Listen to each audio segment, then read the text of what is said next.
अब screen share हो रही। जी।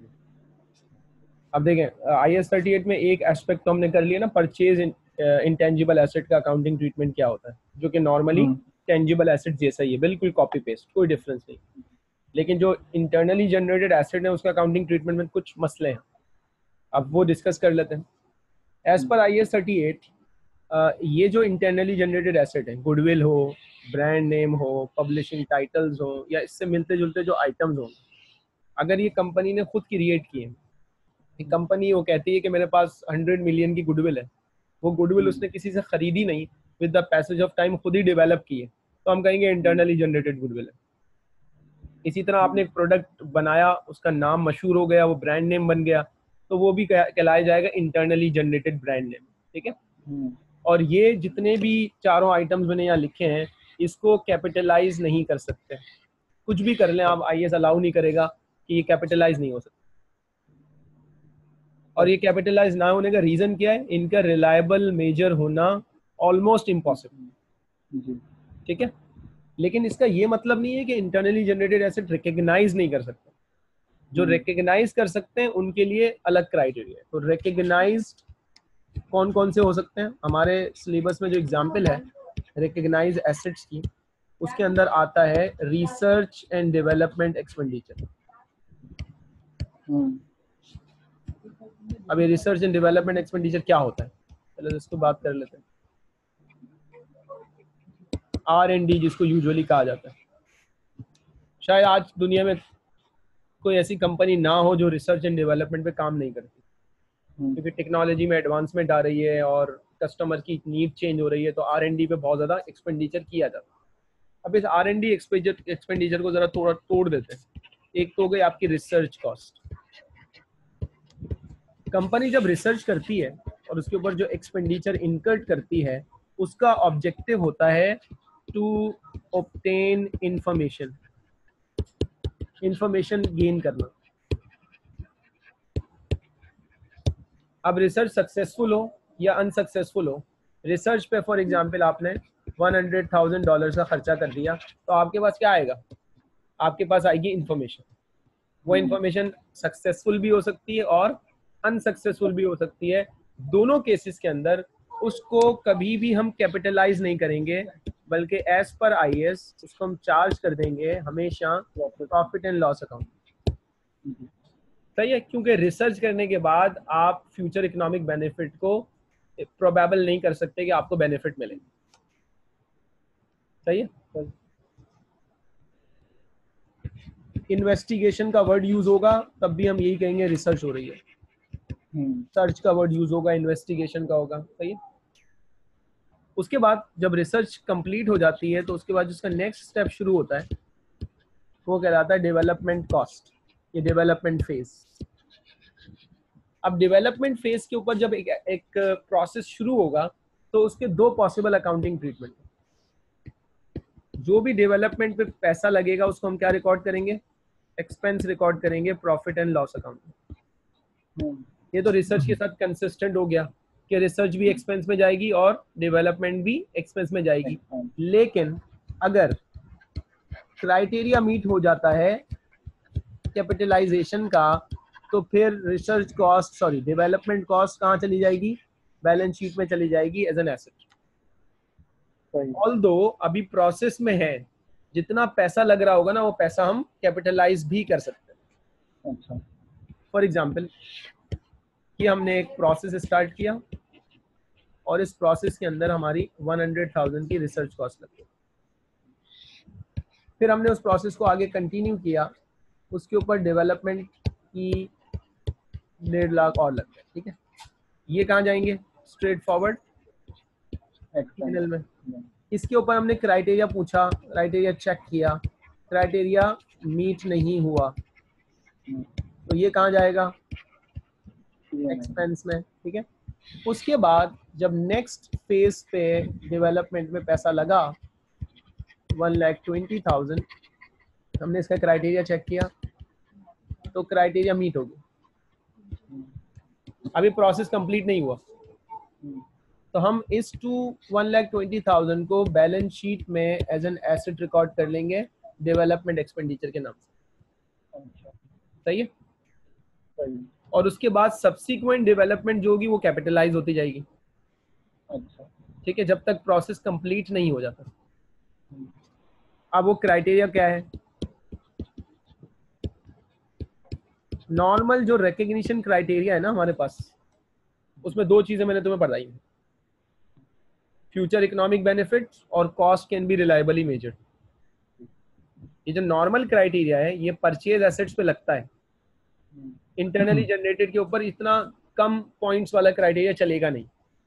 सही। तो उसमें कुछ एक्सटेंडेड क्राइटेरिया है, जिसका पहला पॉइंट है technical and commercial feasibility to use the asset. यानी कि इस प्रोसेस से आगे जो एसेट बनेगा, जो प्रोडक्ट बनेगी, वो technically in terms of resources और कमर्शियली भी इन टर्म्स ऑफ उसकी मार्केट एग्जिस्ट करती है। यानी कि आज अगर मैं ये कह रहा हूँ कि एक काम में कर रहा हूँ उससे फ्यूचर में इकोनॉमिक बेनिफिट मिलेंगे, तो सवाल ये पैदा होता है हाउ, और उसका तरीका क्या होगा? हम वो प्रोडक्ट बनाएंगे, वो प्रोडक्ट मार्केट के अंदर बिकेगी, जब बिकेगी तो फ्यूचर इकोनॉमिक बेनिफिट्स हमें वहां से रियलाइज हो जाएंगे। सही। लेकिन इसके लिए डिमांड भी तो होना जरूरी है ना। अगर उसकी मार्केट ही एग्जिस्ट ना करे, तो प्रोडक्ट लोगों में पसंद ना की जाए, महंगी हो, कोई भी रीजन ऐसा हो। तो नया प्रोडक्ट आ रहा है, जी बिल्कुल। तो बिल्कुल ही नया प्रोडक्ट आ रहा है, नई मार्केट का पता जी, नहीं उसको बिल्कुल भी। चलेगा नहीं चलेगा। ऐसा ना हो इतना एक्सपेंसिव हो कि मार्केट रिएक्ट ही ना करे उसके ऊपर। हाँ। सही है। तो एक तो ये होना चाहिए टेक्निकल एंड कमर्शियल फीजिबिलिटी। दूसरा, ऑर्गेनाइजेशन की इंटेंशन होनी चाहिए कि वो इस प्रोसेस को कंप्लीट कर लेंगे। तो कई दफ़ा ऐसा होता है कि प्रोसेस स्टार्ट तो होता है, लेकिन बीच में जब कॉस्ट बहुत ज़्यादा लग रही होती है और फ्यूचर इकोनॉमिक बेनिफिट डाउटफुल हो जाता है, तो हम वो प्रोसेस बीच में टर्मिनेट कर देते हैं। तो हमारी intention through out the process क्या होनी चाहिए? पॉजिटिव। इंटेंशन के साथ साथ हमारी एबिलिटी होनी चाहिए एसेट को बनाने और बेचने की। सही है। हम्म, और दो जो लास्ट क्राइटेरियाज हैं वो वही सेम है recognition criterias. Cost can be reliably measured, जो एक्सपेंडिचर इस प्रोसेस के ऊपर लग रहा है वो रिलायबली मेजर होना चाहिए, उसका एविडेंस होना चाहिए आपके पास। और probability of future economic benefit.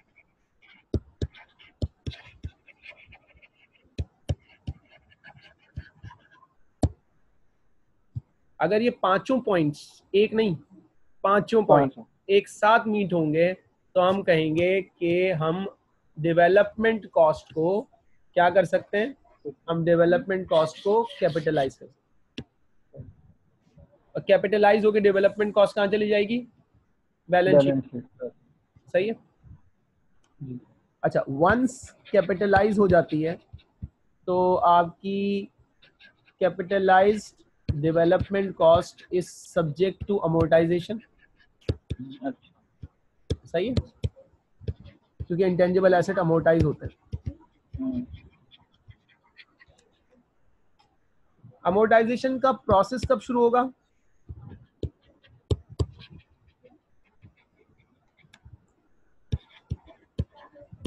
जब इस प्रोसेस से प्रोडक्ट बनना शुरू हो जाएगी।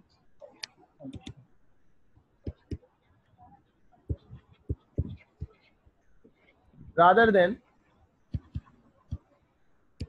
when process is complete.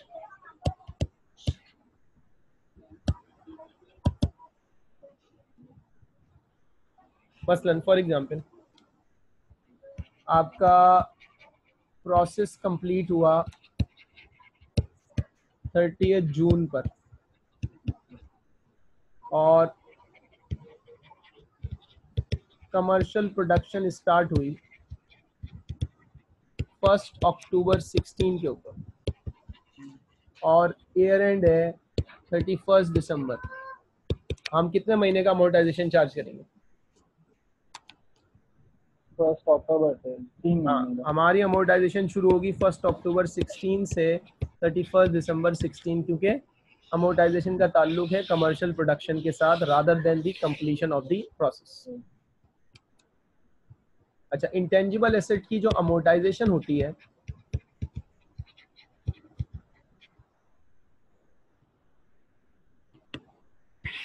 Rather, amortisation के लिए हमें लाइफ पता होनी चाहिए। कुछ एसेट्स की लाइफ क्या होती है नहीं पता होती, मेजरेबल नहीं होती, और कुछ की लाइफ मेजरेबल होती है। जिनकी लाइफ इनडेफिनेट होगी उसको हम अमोर्टाइज नहीं करेंगे। सही। Rather subject to impairment testing each year।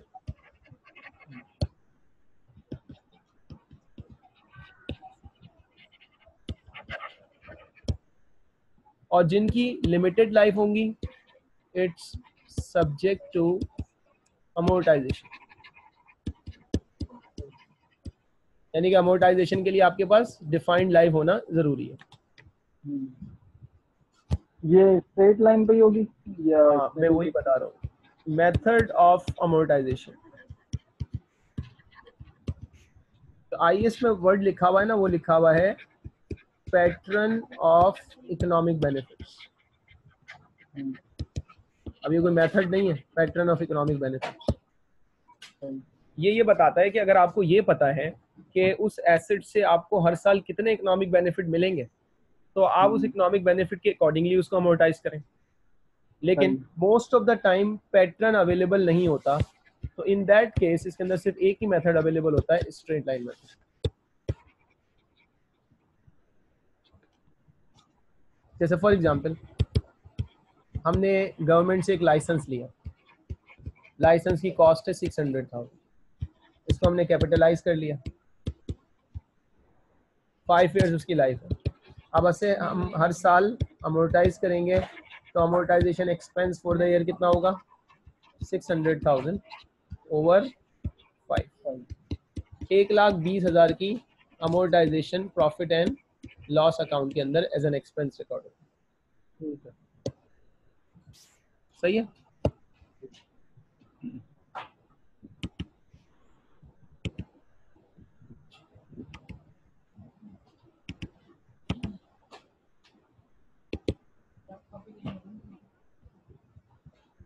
अब मैं एक आईएएस का एक हैंडआउट शेयर कर रहा हूं तुम्हारे साथ।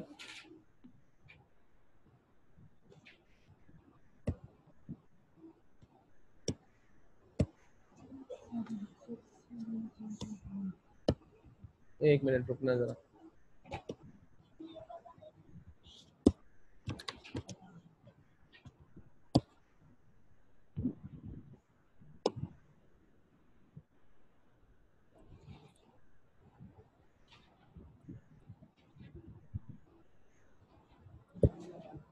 आईएएस 38 का हैंडआउट नजर आ रहा है तुम्हें? हेलो जी जी आ रहा है। आवाज आ रही है सर? हाँ, थोड़ी सी कम आ रही है। अच्छा, अब देख लेते हैं आईएएस 38 क्या कहता है। जो भी हमने डिस्कशन की है वो सब यहाँ लिखी हुई है, ठीक है। जी तो इसको हम देख लेते हैं। डेफिनेशन हमने देख ली थी, एग्जाम्पल्स हमने देख ली थी, रिकग्निशन क्राइटेरिया पे आ जाता है। रिकग्निशन क्राइटेरिया ये तो मैं मेल कर दूंगा मैं, ठीक है। सही। IS 38 requires an entity to recognize an intangible asset, whether purchased or self-created, at cost, if and only if। यानी कि परचेज्ड हो या सेल्फ क्रिएटेड हो, उसको कॉस्ट पे रिकॉर्ड करेंगे इनिशियली, और उसके लिए कंडीशन मीट होना जरूरी है। Number 1, it is probable that the future economic benefit that are attributable to the asset will flow to the entity। Number 1, तो probability of economic benefits ये हमने डिस्कस किया हुआ है, and the cost of the asset can be reliably measured। सही है। अच्छा, if recognition criteria not met, if an intangible item do not meet both the definition of and the criteria for recognition as an intangible asset, IAS requires the expenditure on this item to be recognized as an expense when it is incurred. सही। जैसे research की बात हो गई। अच्छा, research का specific criteria है तो वो देख लेते हैं। Initial recognition R&D, charge all research cost to expense. सही।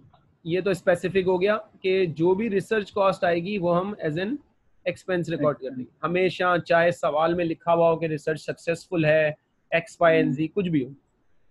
सही। Development cost are capitalised only after technical and commercial feasibility of the asset for sale have been established. सही है? This means that the entity must intend and be able to, 2 point और आ गए, technical and commercial feasibility, intention and ability to complete the asset and either use it or sell it, and be able to demonstrate how the asset will generate future economic benefits. सही है? जी। अच्छा, उसके बाद initial recognition internally generated brand mastheads titles and list. Brand mastheads publishing titles customer list and other similar items in substance that are internally generated should not be recognised. ये prohibited है। इसमें goodwill नहीं लिखी हुई, इसमें मैं goodwill add कर देता हूँ ताकि गुडविल भी आ जाए, तो इसमें गुडविल भी आती है। ये हो गया अब complete. Goodwill, brand name, mastheads publishing title and other similar item. Goodwill का एक स्पेसिफिक क्राइटेरिया है, वो भी थोड़ा सा देर में डिस्कस करते हैं, या मैंने डिस्कस कर लिया था ऑलरेडी? नहीं, आपने ज्यादा नहीं डिटेल बताई। परचेज इंटरनली जनरेटेड बताया था, पॉजिटिव नेगेटिव। जी सही है, चलें आगे बढ़े। Initial recognition, certain other types of cost. The following items must be charged to expense when incurred. Internally generated goodwill, ये जब भी incurred होगी हमेशा expense में जाएगी। Startup cost, startup cost क्या होती है? Asset को inaugurate करने की cost, सही है? Pre-opening and pre-operating cost, जो कि capitalize ना हो रही हो। Training cost हमेशा प्रॉफिट एंड लॉस अकाउंट में एन एक्सपेंस में जाएगी। एडवर्टीजमेंट कभी भी कैपिटलाइज नहीं हो सकती, सही है? सही। इनिशियल मेजरमेंट, जब भी पहली मर्तबा एसेट को रिकॉर्ड करेंगे किस पे रिकॉर्ड करेंगे? कॉस्ट पे रिकॉर्ड करेंगे।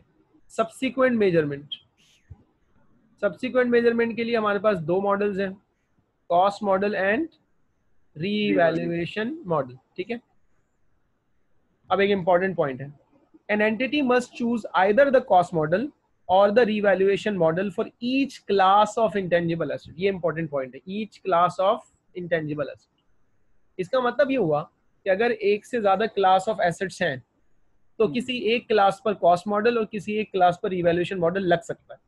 सही। लेकिन एक क्लास में अगर 10 एसेट्स हैं तो आप सब पे एक ही मॉडल लगेगा। सही।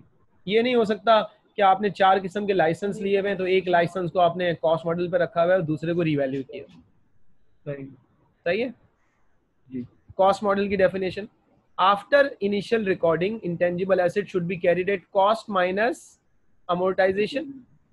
अमोर्टाइजेशन जरूरी नहीं है, अगर हुआ तो माइनस करेंगे, और इम्पेयरमेंट भी जरूरी नहीं है, अगर हुई तो माइनस कर देंगे। सही है जी। फिर उसके बाद अगर हमें एसेट्स की मार्केट वैल्यू पता है और वो मार्केट वैल्यू कहाँ से ड्राइव होनी चाहिए? एक्टिव मार्केट से, तो हमारे पास एक और ऑप्शन आ जाएगा कि हम एसेट को उसकी करंट मार्केट वैल्यू पे रिकॉर्ड कर सकते हैं। That is called revaluation.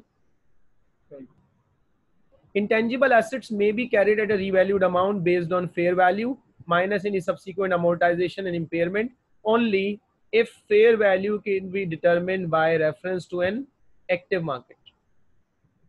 Fair value कहाँ से drive होनी चाहिए? Active market. Active markets है, and such active markets are expected to be uncommon. अभी अकाउंटिंग स्टैंडर्ड ने खुद डिस्क्लेमर दे दिया, लेकिन इसका ये मतलब मत लेना कि it can never be revalued, होती ही नहीं। क्योंकि अगर ऐसा होता तो रिवैल्यूएशन मॉडल का ऑप्शन ही नहीं होता। हाँ ठीक है, सही, मतलब ढूंढना मुश्किल है लेकिन होती हैं अवेलेबल। बिल्कुल। नाउ अकाउंटिंग ट्रीटमेंट, रिवैल्यूएशन का अकाउंटिंग ट्रीटमेंट, ये हम ऑलरेडी कर चुके हैं, इसकी एंट्री भी हम कर चुके हैं ना। Under the revaluation model, revaluation increase are recognised in other comprehensive income, income. क्योंकि ये अनरियलाइज्ड गेन होता है, मैं ऑलरेडी आपको बता चुका हूँ। सही। और उसके बाद वो रिजर्व में चला जाएगा, रिवैल्यूएशन सरप्लस के नाम से Surplus। बैलेंस शीट में चला जाएगा और हर साल एक्यूमुलेट होता जाएगा। लेकिन if it reverses a revaluation decrease previously recognized in profit and loss account, अगर प्रॉफिट एंड लॉस अकाउंट में ऑलरेडी एक्सपेंस बुक हुआ हुआ है तो अब वो रिवैल्यूएशन को कम करेगा।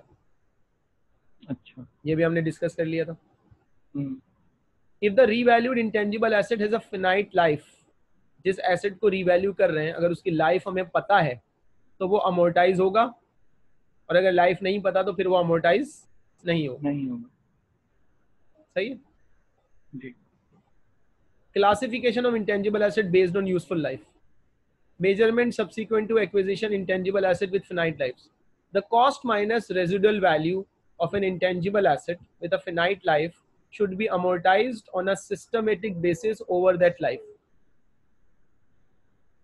इस systematic का मैंने दो मतलब बताए, pattern of economic benefits and straight line. The amortization method should reflect the pattern of economic benefit. If that pattern cannot be determined reliably, amortized by the straight line method. सही है। उसके बाद the amortisation charge is recognised in profit and loss account. Most of the cases में depreciation और amortisation जाता कहाँ है, हमेशा प्रॉफिट एंड लॉस अकाउंट में ही जाता है। लेकिन आगे एक बात लिखी हुई है, unless another IFRS requires that it to be included in the cost of another asset. अच्छा। इसका मतलब ये हुआ कि हमने एक लाइसेंस लिया और वो लाइसेंस लेकर हम एक सॉफ्टवेयर बना रहे हैं। अब उस लाइसेंस का जो अमोर्टाइजेशन है वो क्योंकि सॉफ्टवेयर बनाने में इस्तेमाल हो रहा है और सॉफ्टवेयर भी एक एसेट होता है जी। तो अब हम उसकी अमोर्टाइजेशन पीएनएल में चार्ज नहीं करेंगे बल्कि सॉफ्टवेयर की कॉस्ट में ऐड कर देंगे। अच्छा। और ऐड होगी तो कैपिटलाइज हो जाएगी। सही। सही है। ठीक। अच्छा, अमोर्टाइजेशन का जो पीरियड होगा यानी कि जो लाइफ होगी वो लाइफ क्योंकि अकाउंटिंग एस्टिमेट होती है तो उस लाइफ को हम रिव्यू करेंगे हर साल एटलीस्ट एनुअली। सही। ताकि अगर हमें ऐसा लगता है कि लाइफ चेंज हो गई है तो उसको हम क्या कर देंगे, उसको हम रीमेजर कर लेंगे। जी। Measurement subsequent to acquisition intangible asset with indefinite useful life. An intangible asset with an indefinite useful life should not be amortized. अब इसके अंदर होता क्या है कि आपने एक प्रोडक्ट, एक इंटेंजिबल एसेट खरीदा या डेवलप किया, इनिशियली आपको लाइफ का नहीं पता तो आपने कहा कि इसको अभी हम अमोर्टाइज नहीं कर सकते, लेकिन सब्सिक्वेंटली आपको पता लगा कि इसकी लाइफ डेवलप हो गई है, पता लग गई है, तो उस पॉइंट से हम इसे अमोर्टाइज करना शुरू कर देंगे। ठीक है। अच्छा, इस तरह के एसेट्स को हर साल इम्पेयरमेंट के लिए टेस्ट करेंगे, जो कि हम IAS 36 में पढ़ेंगे इम्पेयरमेंट टेस्टिंग क्या होती है। लेकिन जो बाकी एसेट्स है ना जो हर साल अमोर्टाइज हो रहे हैं उसको हर साल इम्पेयरमेंट टेस्ट नहीं करते। अच्छा। सही है। इसको इम्पेयरमेंट टेस्ट करने का रीजन है, रीजन ये है कि एक तो एसेट अमोर्टाइजेशन से कम हो रहा होता है और जो कम नहीं हो रहा वो उसके कम होने के चांसेस या उसमें फॉल होने के चांसेस कंपैरेटिवली हायर होते हैं। अच्छा। इसलिए इसको हर साल कंपलसरी इम्पेयरमेंट टेस्टिंग की जाती है। इम्पेयरमेंट का मतलब क्या होता है वैसे? Fall in the value. अच्छा। और वो fall in the value uses की वजह से नहीं होती, अच्छा। किसी और वजह से होती है। जैसे आपके पास एक मशीन है, डैमेज हो गई, वो भी तो फॉल इन द वैल्यू है ना। अब ये इम्पेयरमेंट कहलाएगा। ठीक है। या उसकी मार्केट खत्म हो गई, उसकी मार्केट खत्म हो गई, मार्केट प्राइस आगे पीछे हो गई। सही। सही है। जी। अच्छा, बाज दफा क्या होता है कि हमने एक सॉफ्टवेयर परचेज किया, सही है, 2 साल हम्म, बाद सॉफ्टवेयर प्रोवाइडर ने कहा कि यार भाई इसके ऊपर आप कुछ एक्सटेंशन ले लें, हम्म, सही है, और एज ए रिजल्ट कुछ एक्स्ट्रा एक्सपेंडिचर आपको करने पड़ेंगे। सही। सवाल ये पैदा होता है कि जो एक्स्ट्रा एक्सपेंडिचर हम कर रहे हैं, क्या हम्म, ये कैपिटलाइज होंगे या एक्सपेंस आउट होंगे? कैपिटलाइज होने चाहिए। ये इस बात पे डिपेंड करता है कि एक्स्ट्रा एक्सपेंडिचर करने से एसेट्स के इकोनॉमिक बेनिफिट्स पे क्या फर्क पड़ा। सही। तो ये पैराग्राफ देख लें, रूल देख लें। Subsequent hmm, expenditure due to the nature of intangible asset, subsequent expenditure will only rarely meet the criteria for being recognized in the carrying amount of an asset। अच्छा, ऐसा टेंजिबल एसेट्स में नहीं होता। हम्म, tangible assets में क्या होता है, एक बिल्डिंग आपने खरीदी, उस पर आपने फिर टॉप फ्लोर के ऊपर 4 कमरे बना लिए, हम्म, क्या इकोनॉमिक बेनिफिट बढ़ेगा? जी। इसका मतलब है कैपिटलाइज हो जाएगा, कैपिटल एक्सपेंडिचर बढ़ जाएगा, ठीक है। जी। यहाँ वो कह रहे हैं रियरली मीट, क्योंकि ऐसा होता नहीं यूजुअली कि गवर्नमेंट से लाइसेंस लिया फिर उसके ऊपर एक्स्ट्रा एक्सपेंडिचर की है, तो वो हम्म, कैपिटलाइजेशन का प्रोसेस मीट नहीं कर रहा होता। अच्छा। Subsequent expenditure on brand, mastheads, publishing title, customer list, and similar item must always be recognized in profit and loss account as incurred। सही। ऐसा क्यों? क्योंकि ये चीजें कैपिटलाइज हो ही नहीं सकती। सही। सही है। जी। तो ये हमारा आपका IAS 38 की डिस्कशन हो गई कंप्लीट। ठीक। अब मैं इसको जो है वो